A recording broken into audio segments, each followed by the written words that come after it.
बिस्मिल्लाहिर्रहमानिर्रहीम। नाजरीन, मैं हूं डॉक्टर इरशाद अहमद ख़ान और आज ईद का दूसरा दिन है। हम लोग खुशियां मना रहे हैं, पूरी दुनिया में रहने वाले मुसलमान। आज मेरे साथ साथी होस्ट होंगी समरीन राना जो कि एडवोकेट हैं, और हमारे साथ खुशियों में हमारे साथ आज शामिल होंगे डॉक्टर अरशद साहब और सीमा दुरानी साहबा और डॉक्टर नईम तारिक साहब।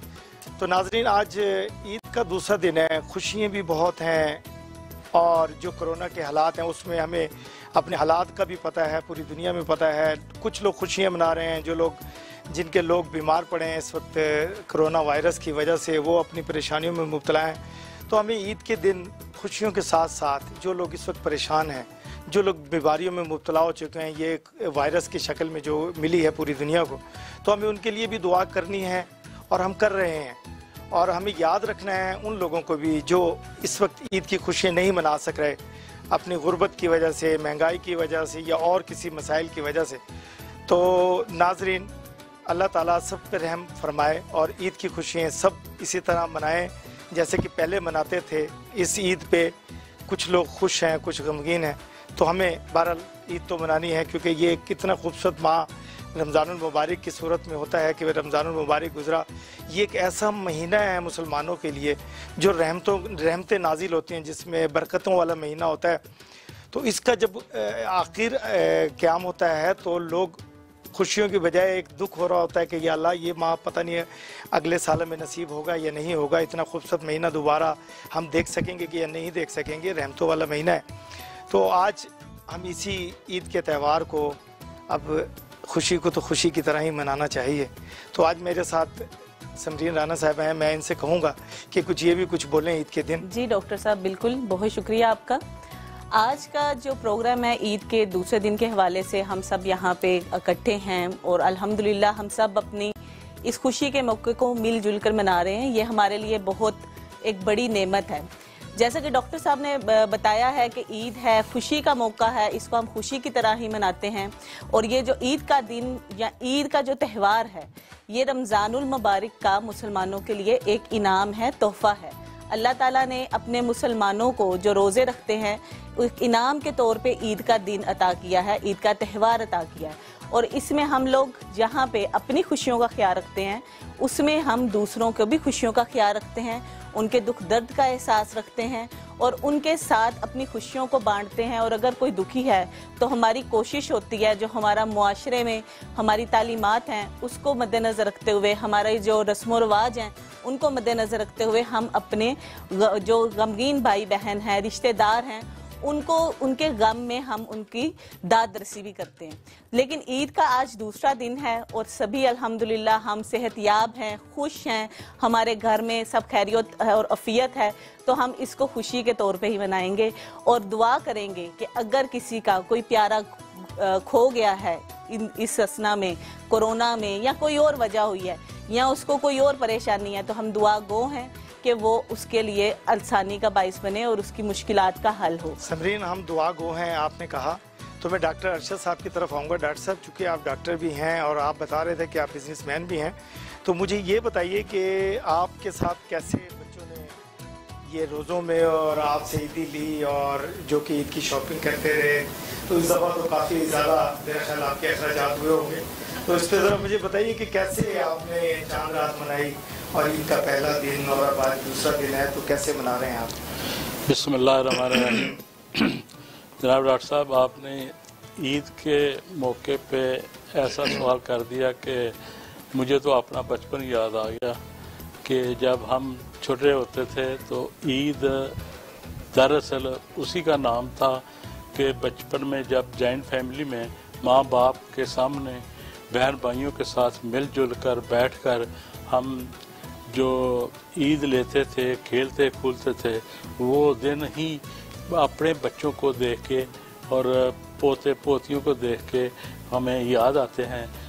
ये दिन जो है, ईद का दिन, जो जो इंसान बड़ा होता है, मैच्योर होता है, उम्र के साथ साथ उसके ज़हन में मुख्तलिफ़ किस्म के सवालात होते हैं, कुछ परेशानियां होती हैं, किसी और कुछ लेन देन के कोई मामलात होते हैं, और कोई ये हमारे जो आजकल कोरोना वायरस जा रहा है, उसके भी ज़हनी दबाव होते हैं। मगर ये जो ईद होती है, ये बच्चे जो छोटी उम्र में जो मैच्योर नहीं होते, जिनको ये परेशानियां का इल्म नहीं होता, जो उनको खुशी होती है वो बड़ों को उतनी नहीं होती। लेकिन डॉक्टर साहब इसमें मैं ये आपसे जानना चाहूंगी कि जिस तरह आप बता रहे हैं कि पहले जो अदवार थे, आपका दौर था, हमारा भी जो बचपन गुजरा है इसी तरह से था कि हम भी बैठते थे, अपने रिश्तेदारों के घर आना जाना, ईद लेनी, झूले लेने चले जाना, ये एक बड़ी एक्साइटमेंट लेवल था। लेकिन आज के दौर में गुज़िश्ता ये साल और आज का ये जो साल है ये थोड़ा सा डिफरेंट है। इसमें कोरोना की वजह से हमारे वो ना तो शॉपिंग का क्राइटेरिया वो रहा, तो ना आप देखें अभी जैसे लॉकडाउन 8 तारीख से ही लग गया था, मुल्क में कंप्लीट लॉकडाउन कर दिया गया, लोग उस तरह से यहाँ चांद रात मना सके।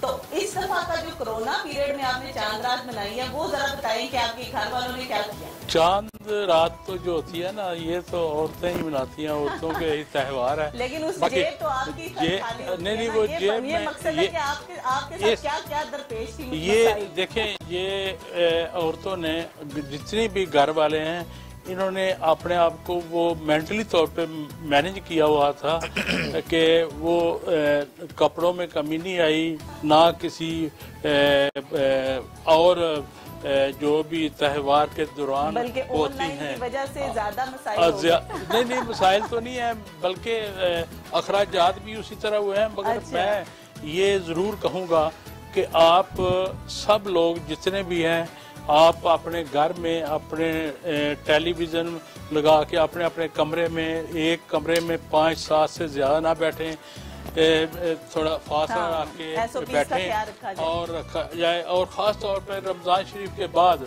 क्योंकि मैदे में वो विल पावर नहीं होती, तो खाने की भी एहतियात करनी है। वरना आपको डॉक्टर साहब के पास जाना पड़ सकता है, इसलिए हमें खाने में बड़ा एहतियात करना है। मैं आऊंगा मिसेस दुरानी की तरफ। मिसेस दुरानी, आप चूंकि आप बता रहे हैं कि अभी आपका सियासत से ताल्लुक है, तो आपने ईद कैसे मनाई और पहला दिन कैसे गुजरा? और जैसे कि संदीप राणा बार बार ऑनलाइन की बात कर रही हैं, मुझे लगता है इन्होंने बहुत बड़ा खर्च किए हैं और काफी खर्चे बच्चों ने भी किए होंगे, इन्होंने भी किए, बार बार ऑनलाइन है, तो इसका इन्होंने ज्यादा जेबें खाली की होंगी अपने घर वालों की। तो आप मुझे बताइए कि आपके साथ कैसे दिन गुजरेंगे वाले? मेरे तो दिन अल्लाह का करम है, बड़े अच्छे गुजरे।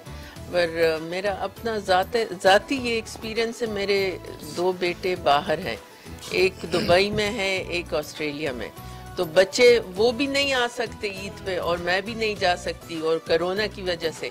तो 2 साल हो गए मैं बच्चों से, अपने पोतों से मिली नहीं हूँ, तो बच्चे बड़े याद आते हैं। मुख्तलिफ ईद है। हाँ, मेरे लिए मुख्तलिफ है जी, बिल्कुल। उदासी से अल्लाह बचाए, पर यह है कि वो इंसान को होता तो है करो। हाँ, और दूसरा कोरोना की वजह से, जैसे आप कह रही थी कि कोरोना की वजह से लोग मुतासिर हुए, तो मेरे फूफी की बेटी वफात पा गई कोरोना की वजह से, उनका जवान बेटा फौत हुआ।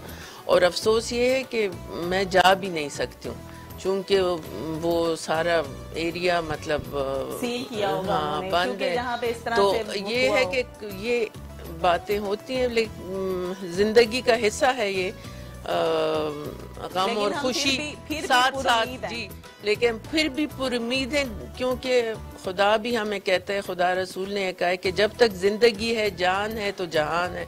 जब तक इंसान आप जिंदा हैं, we should not lose hope and faith, that's what I believe इन।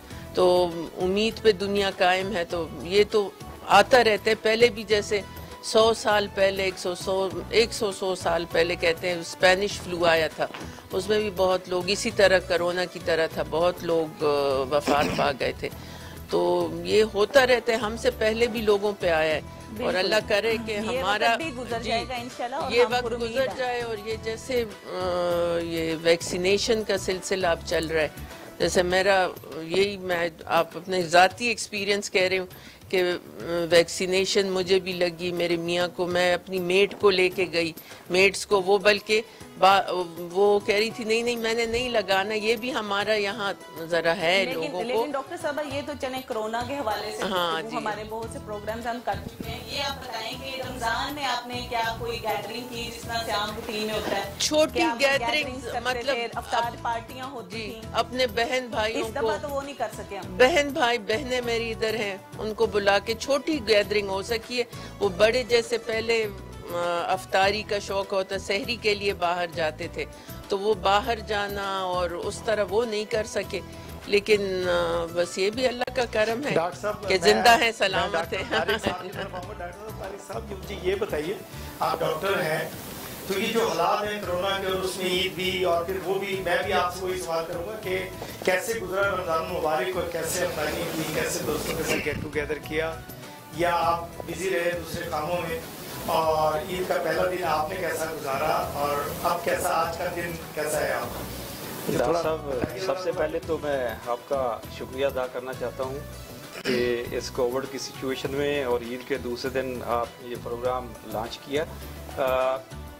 ताल्लुक जो रहा वो मिला जुला रुझान रहा बेसिकली, क्योंकि एक तो ये कोविड की वजह से जो सिचुएशन है इसकी वजह से एक फ़ियर जनरली नेचर में पाया जाता है, लोगों में फ़ियर है।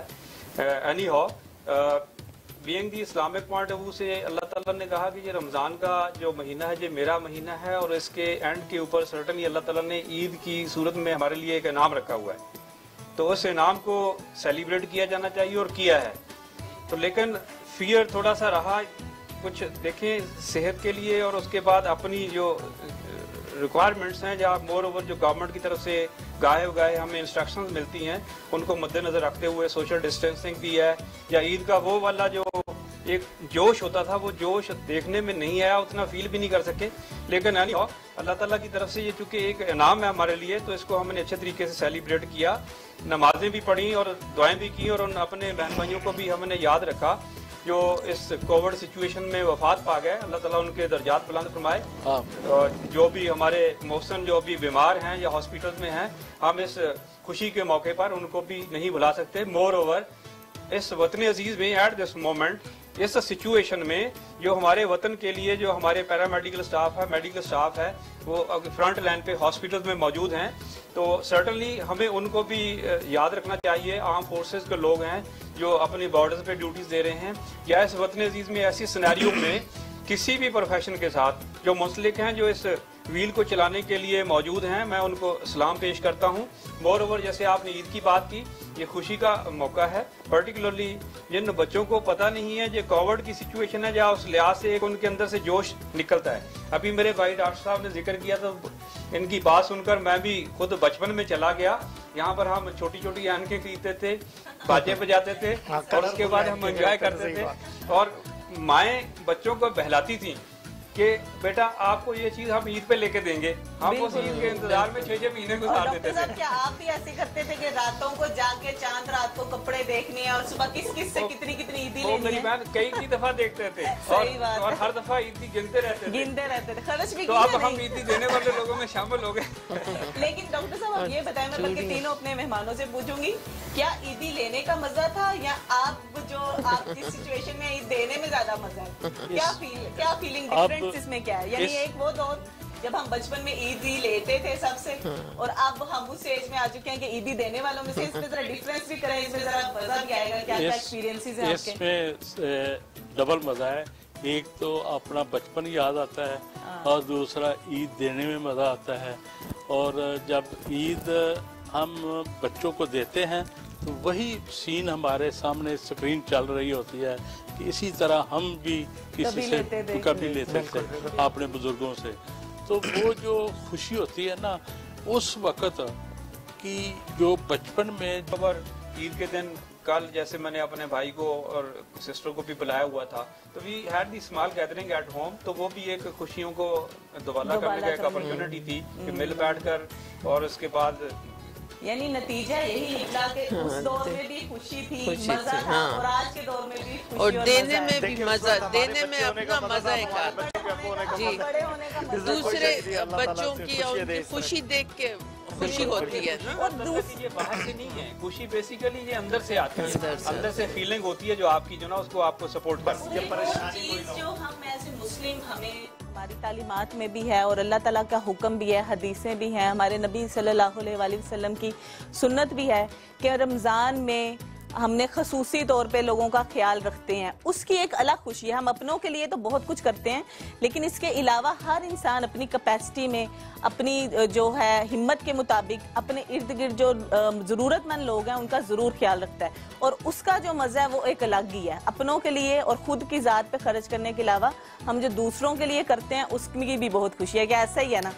वो एक बिल्कुल जी। देखा कि इतने मुखय्यर हजरात थे, मैं तो इस्लामाबाद में उनको कह रहे हैं, तो इस्लामाबाद में इतने दस्तरखान अल्लाह ताला के बंदों ने लगाए हुए थे कि मैं समझ रहा था कि मेरे मालिक तू ही है जो दिलों में मोहब्बत डालता है इंसानियत की, और इंसानों से मोहब्बत करने वाले इतने लोग हैं। इतना लंगर तकसीम होता है इस महीने में कि वाह मेरे मालिक तेरी रहमत। और ये है कि जी, और तो दुख होता है जब ये महीना जी, और ये है कि मैं ये कहूँगी कि जैसे हम रमज़ान में दिल खोल के देते हैं, लोगों को बांटते हैं, सिर्फ ये नहीं कि खाना या जो ज़रूरतमंदों को देते, और भी अपना दिल खोल के लोग बड़े अच्छे इखलाक से, सिर्फ खाने पीने या देने चीज़ें देने की बात नहीं होती, इखलाक भी अच्छा होना चाहिए, प्यार मोहब्बत से सबसे बड़ा अच्छी बात में ये बात भी है कि आप दूसरों को माफ करें, और दूसरों को माफ करने के साथ अगर आपको कोई लड़ाई झगड़ा दिल में छोटी आप उसको खत्म करते हैं। और अल्हम्दुलिल्लाह बहुत से मुसलमान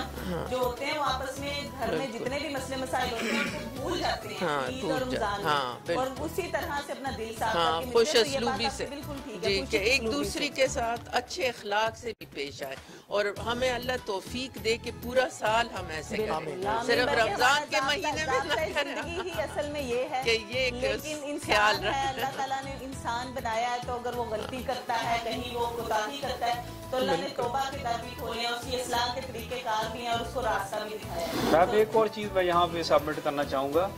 देखें, कई दफ़ा तो ये होता है ना जनरल इकनॉमिक्स में या कॉर्पोरेट सेक्टर में जब आप जाते हैं तो जब चीज़ें महंगी होती हैं तो उनकी खरीद कम हो जाती है, लेकिन ये रमज़ान का महीना एक ऐसा मुबारक महीना है, चीज़ें महंगी भी होती हैं लेकिन उसकी उतनी ज़्यादा होती है। ये एक बरकत का अल्लाह ताला की तरफ से एक और सेगमेंट है अल्लाह ताला की।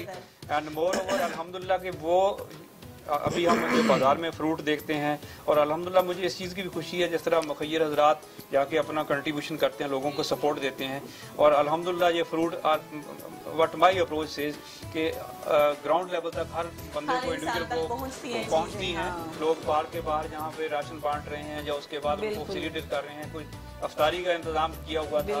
तो सिमिलरली ईद के दिन भी मैंने देखा कि ये फितरा जो अल्लाह ताला ने रखा हुआ दरमियान में, ये भी उनको फितराना जो है।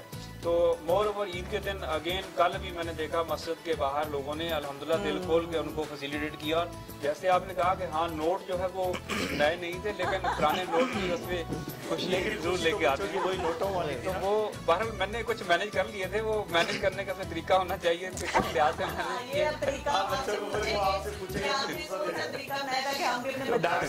वैसे आप तो बिजनेस से रिलेटेड हैं डॉक्टर साहब, मुझे ये बताइए कि आपकी ईद कैसी गुजर रही है? ये जो दूसरा दिन है आपने क्या किया, बच्चों को कितनी ईदी दी?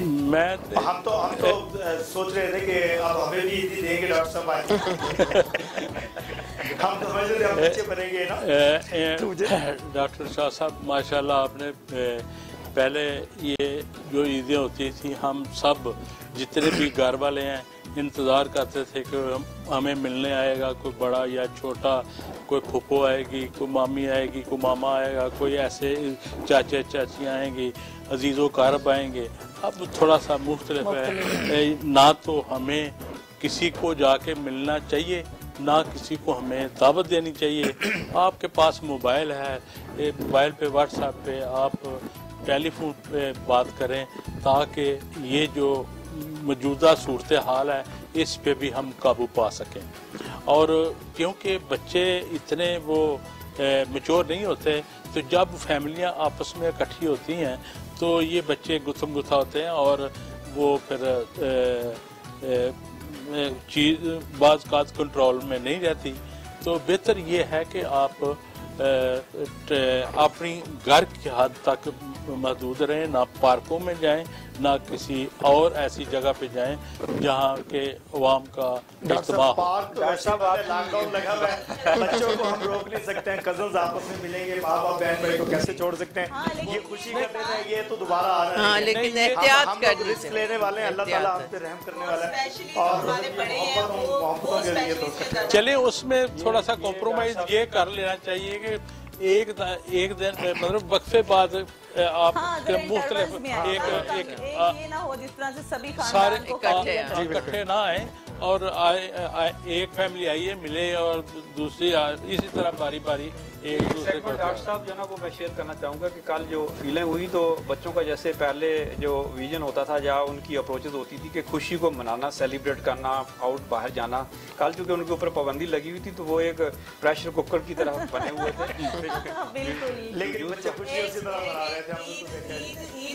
तो इंडोर गेम कोई ना कोई आपस में तो वो उस लिहाज से कि वो फिजिकली आउट जाना, वो एनक लगा के और उसके बाद वो बाजा लेके वो मोटरसाइकिल पे बैठना या गाड़ी में जाना, तो वो लाउडर वॉइस में, तो वो चीजें मिसिंग हुई और वो तो अल्लाह ताला से पूरा उम्मीद है हम इंशाल्लाह बेहतर तरीके से दुआ कीजिए नेक्स्ट ईयर की बजाय अभी कुछ ही दिनों में अल्लाह ताला रहमत फरमा दे।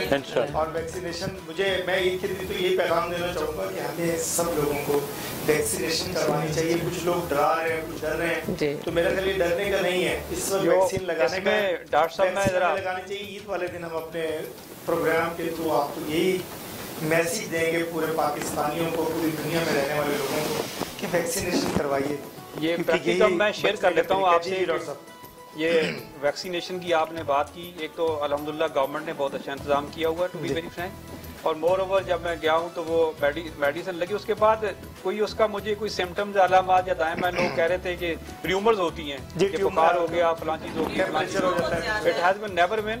तो आई वुड रिक्वेस्ट कि आपके इस प्रोग्राम के तवज्जुह से मैं नाज़रीन से दरख्वास्त करूँगा कि एक फैसिलिटी गवर्नमेंट ने इनिशिएट की है तो इस फैसिलिटी से अवेल करें और यकीनन बल्कि इंश्योर करें कि आप ये वैक्सीनेशन लगवाएं। ये आपके लिए भी जरूरी है और आपके बाकी सराउंडिंग में आपकी फैमिली के लिए। गवर्नमेंट ये कर रही है ना कि फ्री लग रही है, ये ना हो कि कल को ये वैक्सीनेशन कम हो जाए, वैक्सीन कम हो जाए तो खरीदनी पड़ेगी तो वो बहुत मुश्किल हो जाएगी क्योंकि बहुत महंगी है। सबसे अहम बात ये है कि अगर हम चाहते हैं कि नॉर्मल जिंदगी की तरफ आए तो वैक्सीन हर एक के लिए बहुत जरूरी है। जैसे और मुल्कों में, बाहर मुल्कों में अब काफी उन्होंने जो लगाए हैं वैक्सीन, तो वो अब मास्क के बगैर भी मतलब फिर सकते हैं। जैसे यूके में भी अब हाँ लॉकडाउन की जितनी भी वो उन्होंने तो हम लोग भी लगाएं वैक्सीन, तो उसमें हमें सहूलत होगी, हमें सहूलत है, ना औरों को हम तकलीफ देंगे और ना हमें तकलीफ पहुंचेगी। दोनों मतलब हम हमारी वजह से किसी और को नहीं तकलीफ पहुंचेगी और हम खुद भी सेफ रहेंगे, तो अच्छा एक अमल है। तो मिसेस दुरानी मुझे ये बताइए, जैसे आपने कहा कि बेटे आपके भाई हैं, तो मेरे ख्याल वो तो गाय आधे घंटे बाद आपको कॉल कर रहे होंगे, मामा कैसी हो, कैसी बना रही हो, नहीं वो खुशी, बिल्कुल जी खुशी होती है कि बच्चे फोन करें, फिर ज्यादा अपने बच्चों से ज्यादा ग्रैंड चिल्ड्रन की पोतों के साथ बात करने में और उनको देखने में, उनकी बातें और वो उसमें ज्यादा मजा आता है, तो मैं खुश होती हूँ। मैंने कहा था कि लैला जट्टी जितनी खूबसूरत हैं उतनी खूबसूरत इनकी आवाज़ है, लेकिन मज़ा तभी आएगा जब ये अपने चिमटे की सुर हमें सुनाएंगी, और जब तक चिमटा ना हो लैला जट्टी का मज़ा नहीं है सुनने का। तो मैं दोबारा आप मेहमानों की तरफ से और अपनी होस्ट समरीन की तरफ से दोबारा कहूँगा, मैं एक चीज़ ऐड करूँगी ज़रूर, बहुत ज़रूरी है ये कि इनकी आवाज़ और जो इनकी शायरी थी गाने की लिरिक्स, वो बिल्कुल जो हमारी जो होती थी ना एक रवायत के मुताबिक, और जिस तरह से पुराने दौर में हम सुनते थे बिल्कुल वैसे था, और बहुत अच्छा लगा। वही ना, ईद की रौनक दोबारा हो गई, तो इस रौनक को हम चाहेंगे कि दोबारा एक दफा चिमटे के साथ सुना दें तो चिमटा इनकी पहचान और बड़ी डिफरेंट डिस्टिंग्विश है। दूसरे जितने भी हमारे सिंगर्स हैं उनमें मेरे ख्याल में आज तक किसी फीमेल ने इस तरह से जो है चिमटा नहीं इस्तेमाल किया। तो चले आज हम ये देखते हैं कि मैडम किस तरह से ये चिमटे की। जी डॉक्टर साहब, आप क्या चाहेंगे कि हम इनसे एक दोबारा सॉन्ग सुन लें इनका चिमटे वाला, तो क्योंकि इनका आपका पहले इनके गाने के बारे में क्या गाने के बारे में बताइए। क्योंकि ये गाना औरतों के मतलब ज्यादा था, ये दोनों लेकिन वो है मर्द के लिए था। ये भी आप कहें ना। तो वो क्योंकि इसके मतलब काफी डिस्कस कर सकती हैं। अच्छा, तो बाकी रहा चिमटे का मसला, ये वाकई हमने पहली दफा देखने लगे हैं औरत के हाथ में चिमटा। और पहले तो देखा नहीं तो था, रोटियों के लिए देखते थे, रोटियों के लिए अब छोटा बताने के लिए छोटा या मारने के लिए भी या मारने के लिए भी यूज होता था किसी दौर ये आपको पता होगा। या आप छुपा दें तो वो अलग बात है। वो देखे ईद वाला दिन है ना, ईद वाले दिन ऐसी बात नहीं करते। जो पंजाबी का तड़का लगा हुआ था ना, तो वो बिल्कुल बहुत तो खूबसूरत मिसेस दुरानी मुझे बताइए कि आपको कैसा लगा मैम का गाना? बहुत अच्छा लगा, मैंने बहुत एंजॉय किया कि जैसे खुदा ने इनको खूबसूरत शक्ल दी है, इस तरह आवाज भी बड़ी प्यारी दी है और बहुत अच्छे अंदाज से तरीके, बड़ा अच्छा। और मैं इनका वो चिमटा वाला भी जरूर देखना चाहूँगा। वो सुनाएंगे जरूर ईद की डॉक्टर साहब आप क्या कहेंगे जी? इन्होंने अभी जो सॉन्ग था रियली एंजॉयड दैट। सबसे ज्यादा तो पंजाबी लैंग्वेज की वजह से मैंने एंजॉय किया, तो शायरी और इनका अंदाज है जो इनका अंदाज है, डिफरेंट अंदाज है, बिल्कुल कुछ शक वाला हम जरूर सुनना चाहेंगे। बिल्कुल चलें जी। कि स्कोर देखने वाले नाजरीन भी मेरा ख्याल बड़ा एंजॉय कर रहे होंगे इस वक्त। तो मुझे ये बताइए लैला, आपने पहला दिन ईद का कैसे गुजारा और आज हमने आपको बुला लिया सुबह ही सुबह, तो मुझे बताइए कि क्या बच्चों से कैसे इजाजत लेकर के आई हैं आप और उनके साथ कैसे एंजॉय किया आपने? सबसे पहले तो आप लोगों का बहुत बहुत शुक्रिया कि आपने ईद की खुशियों में आपने मुझे आज इनवाइट किया और बहुत खुशी हो रही है। ईद का पहला दिन जैसे कि आपको मालूम है कि मुल्क में जो, बल्कि मुल्क में क्या हमारे पूरी दुनिया में एक कोविड की जो एक लहर खतरनाक चल रही है, उसकी वजह से हर बंदा डिप्रेशन में है, टेंशन में है। और इस टेंशन के माहौल में ऐसा कैसी ईद है कि हम लोग गले भी नहीं मिल सकते, हम ईद गले मिल के किसी को विश भी नहीं कर पा रहे, इतना एक हरासा हुआ है यहाँ सब लोग ना। तो इस मौका पे आपने जो सुबह सुबह बुलाया गया, मुझे खुशी, यही मेरी ईद है जो आप लोगों के साथ बैठ के मैं सेलिब्रेट कर रही हूँ, क्योंकि लोग हम एक दूसरे की तरफ जा रहे हैं ना आ रहे हैं।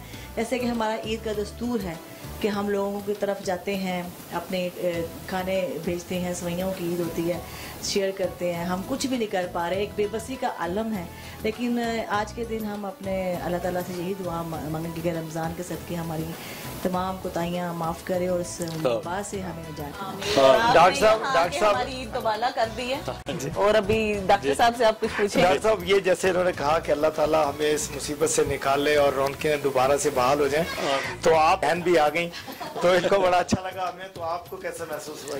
डॉक्टर साहब, ये चिमटे की आवाज़ ना सिर्फ इस कमरे में बल्कि तमाम सुनने वालों जहाँ जहाँ भी उनके कानों में आवाज़ गई है, मेरा ये यकीन है ये चिमटे की आवाज़ कोरोना सुन के भाग जाए। बिल्कुल, खुदा करेंगे, अल्लाह करे ये ऐसा ही हो जाए। और देखें, खुशी का मौका है, हमें हर वक्त हर बात के साथ कोरोना को इसलिए याद करते हैं ताकि सब जितने भी अजीज़ो कारब दोस्त हैं सब अपना इस चीज़ को ना भूलें और अपना SOP का ख्याल रखें, सेहत का ख्याल रखें और बच्चों को ख़ास तौर पे अपने से इतना भी दूर ना करना कि वो महसूस करें और इतना करीब भी ना करना कि एक दूसरे को कोरोना जैसी मोहलक मर्द लाहक हो। मैडम की तरफ हम आते हैं।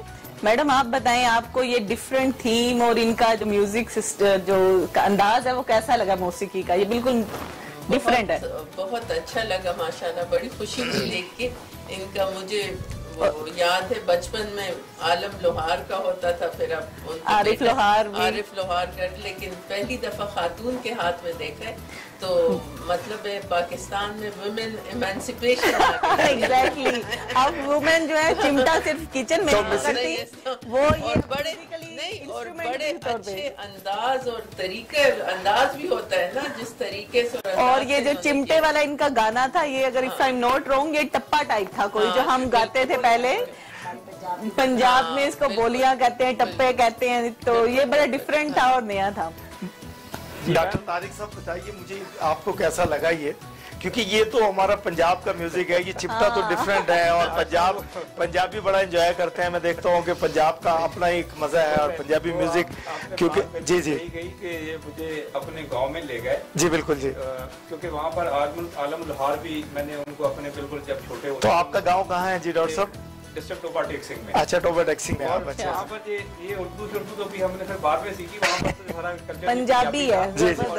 यानी आप अभी जब आप नेचर के करीब जाते हैं या रियल पिक्चर में आते हैं तो वो पंजाबी में। तो जैसे आपने अभी किफ्ते की बात की, आलम लोहार को सुना, फिर आरिफ लोहार को सुना, अभी ये इन्होंने माशाल्लाह लल्ला जटी ने बहुत अच्छा परफॉर्म किया। हमारे दिलों की तारें जो है उनको बिल्कुल ताल हमारे छिड़ गए। वही ना, ईद हमारी डबल कर दी।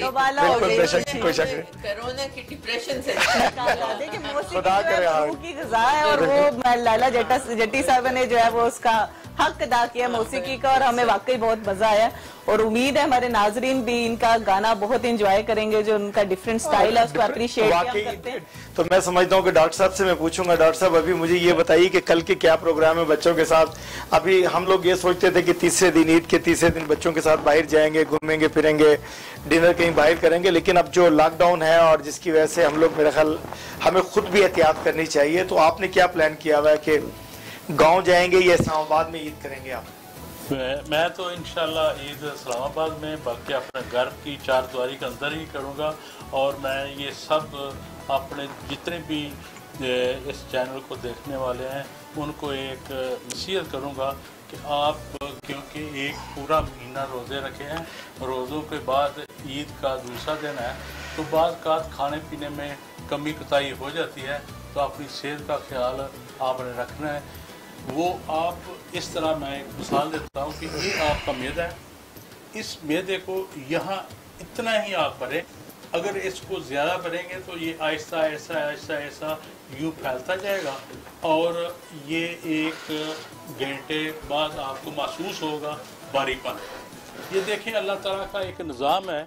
हम बैठे हैं और हमें ज़रा सी भी कोई तकलीफ़ पाँव में होगी, चींटी काटेगी, तो हमें फ़ौरन पैगाम मिलेगा दिमाग में कि यहाँ फलानी जगह पे किसी ने काटा है, मच्छर ने या मक्खी ने या कोई तकलीफ हुई है, और उसी वक्त मैसेज पहुँच जाता है। मगर मैदे में फौरी जब आप लोग सब मिल के ईद के दिन खा रहे होते हैं, अक्सर औकात जब मिल के खाते हैं तो ज़्यादा ही खाया जाता है, तो मैदा उस वक्त नहीं बोलता। जब 1 या 1.5 घंटा गुजरता है तो फिर भारीपन होता है और तकलीफ देता है। तो लिहाजा आपने अपनी खुराक का भी ख्याल रखना है, सेहत का भी ख्याल रखना है, और लाइट गुज़ार यूज़ करनी है, ताकि अल्लाह ताला आपको अपने ज़ुबान में।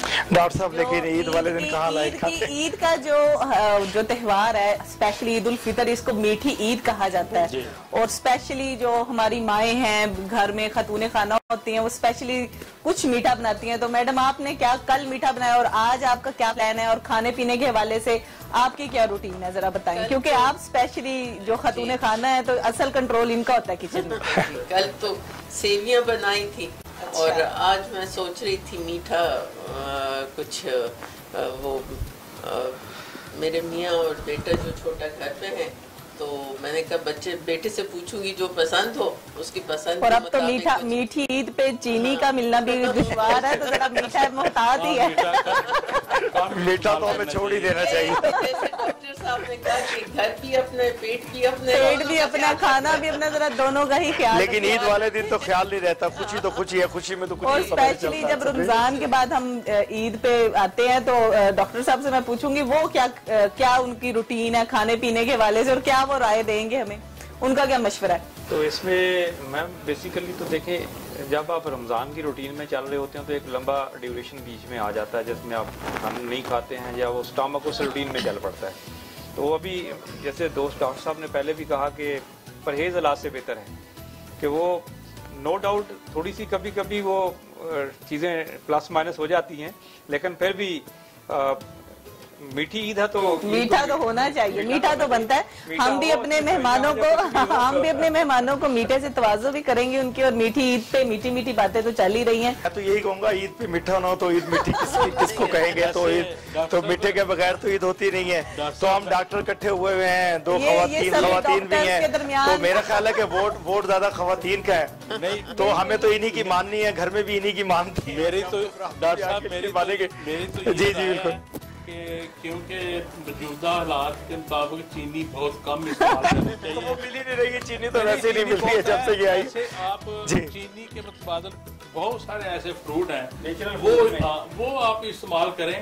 और खाने में माशाल्लाह तरबूज हमारे तो इतना ज्यादा है और उसके अल्लाह की फायदे शान। बहुत हैं। और वो मीठा भी है। सस्ता भी है सस्ता भी है। सबसे बड़ी बात वो फवायदा इस्तेमाल भी करना ज्यादा है। चाहिए। जी बिल्कुल और उसके करना चाहिए। साइड इफेक्ट्स भी नहीं वाकई अल्लाह की रहमतें और नेमतें इतनी हैं कि मैं जब देखता हूँ रमजानुल मुबारक में तो स्पेशली कि जब हम रोड पे निकलते हैं इतनी रेडियो पर फ्रूट पड़ा हुआ होता है। मैं देखता हूँ जब दुनिया में हम जाते हैं तो वहाँ हमें वो पैक में मिलता है। तो मैं कहता हूँ मेरे मालिक तेरी शान है कि कितना खूबसूरत मुल्क है, क्या नेमतें क्या रहमतें हमारे ऊपर हैं। यही रहमतें अल्हम्दुलिल्लाह अल्लाह करे ऐसे ही रहें और इस कोरोना से भी हमारी जान छूट जाए और इसी तरह खुश खुरम पूरी दुनिया रहे। लेकिन जो नेमत अल्लाह ताला ने हमें दी है मेरे ख्याल दुनिया में कहीं नहीं है, कहीं नहीं। इसमें कोई शक नहीं है। और जितने अच्छे लोग हैं हम एज ए मुस्लिम पूरी दुनिया में, अभी देख लीजिए कि कोरोना के हालात, इंडिया हमारे बारे में तो गलत बोलता था लेकिन अभी हमारे प्राइम मिनिस्टर ने कितनी अच्छी अनाउंसमेंट की कि आओ हम आपके साथ हैं, आए हम आपकी मदद करते हैं। रमजानुल मुबारक का महीना था, रहमतों का महीना है, हम आपके साथ हैं। जो आपको चाहिए, ऑक्सीजन चाहिए, आपको वैक्सीन चाहिए, हालांकि हमें भी जरूरत है लेकिन एज ए मुस्लिम हमारा ईमान ये कहता है कि दूसरे का पहले ख्याल करो, पड़ोसी का, फिर अपने बारे में सोचो। तो इसीलिए अल्लाह ताला की रहमतें हम पे हैं और रहेंगी इंशाल्लाह रहेंगी। तो डॉक्टर साहब मेरा ख्याल है कि आप इससे बेहतर कुछ कहेंगे। सब आपने जितने भी ये मेहमान बैठे हैं सबसे ये अपील करता हूँ कि आप कोरोना को भूल जाए, एक साइड पे कर दें और खुशी का मौका है। हाँ, बिल्कुल। अच्छी बातें जी, करें, बिल्कुल ऐसी है। मीठी बातें करें तो वही ना। और ये कोरोना को भूल जाए। और समीर आप कुछ कहें। इंसानियत का तकाजा जी लेकिन ये भी है कि हम अपने जो प्यारे हैं, अजीजों कारब हैं, हम उनसे फोन पे टेलीफोनिकली, एक बड़ी फैसिलिटी है ये कि हम फोन पे उनसे बात कर लेते हैं, वीडियो कॉल्स कर लेते हैं। जो दूर रह गए हैं, जो आ नहीं सकते ये लॉकडाउन की वजह से, बहुत से लोग अपना शहर भी नहीं छोड़ सके, अपने गांव में नहीं जा सके, तो ये फोन के थ्रू हम उनसे बातचीत कर लेते हैं, उनको अपने खुशियों में शामिल कर सकते हैं। तो बहुत सी चीजें हैं जो हमें वक्त जो आजकल चल रहा है उसकी वजह से चेंज करनी पड़ी है। लेकिन पहले जो था आउटिंग का भी दौर होता था, मूवीज देखने चले गए, आउटडोर ईटिंग कर ली, तो अब जो हालात हैं वो मुख्तलिफ हैं। तो और इसमें आप लोग क्या करेंगे, इसके अलावा हम क्या कर सकते हैं, आप बताएं। नेटफ्लिक्स होता है ना। हाँ, नेटफ्लिक्स भी है। नहीं घर के देखें आप, फर्ज करो एक बेडरूम में बैठे हैं तो आगे हैं, यहाँ से उठे ड्राइंग रूम में चले जाएं, ड्राइंग रूम से उठे और बाहर लॉन भी चले जाएं। सही, बिल्कुल छोटे छोटे अच्छे डायरेक्शन चेंज करते हैं। सही। तो मैडम इस बारे में और क्या एक्टिविटीज हम कर सकते हैं ताकि जो घर में बैठे लोग हैं उनको पता चले कि ये भी कर सकते हैं, कुछ लोगों को नहीं पता होता। मतलब घर से जैसे डॉक्टर साहब ने कहा, बाहर लॉन में जरा टहलाई कर लें, ड्राइववे में आगे पीछे घूम फिर लें और कुछ बारबेक्यू अरेंज कर लें बाहर आउटडोर थोड़ा सा, ताकि जरा डिफरेंट आपका हो जाए। हेल्दी फ्राइड खाना ना खाएं तो ग्रिल्ड खा लें। हाँ, बिल्कुल अपनी एक्टिविटीज को चेंज करें आप। जैसे भी ये कोविड की सिचुएशन जा रही है, देखिए ये एक वबा तो जरूर अपनी जगह पे है लेकिन ऑन दी अदर साइड इसके अंदर से हम अपने पॉजिटिव भी निकाल सकते हैं। बिल्कुल। जैसे मेरे बेटे ने अभी अल्हम्दुलिल्लाह कुकिंग बहुत अच्छी सीखी है। जबरदस्त, यानी कोविड पीरियड में उसने कुकिंग सीख ली। जबरदस्त, दैट्स गुड, बड़ी अच्छी चीज है ये। मैंने बुक्स पढ़ ली हैं, you can use this time healthy activities में भी हम ले सकते हैं। आप अपनी फैमिली के साथ जो ना करीब हो गए हैं, because life was very fast before that, कि वो बात भी नहीं होती थी फैमिली से कभी, बिल्कुल बात करने का टाइम नहीं था। इसको पॉजिटिवली लेना चाहिए। फैक्टर में जाए, हम उसको पॉजिटिवली अपने फ्यूचरिस्टिक अप्रोच की तरफ पोटेंशियल एनर्जी के तौर पे स्टोर कर सकते हैं। हमें करीब ले और उसके बाद अपनी यानी जो स्किल जो हम कई दफा सोचते थे कि ये मैं काम कर लूं और ये नहीं हो सका और वक्त नहीं है, अब वक्त भी है, उस वक्त को हाँ, और इस वक्त को हमें जो है पॉजिटिव वे में गुजारना चाहिए, ना कि हम डिप्रेशन में चले जाएं।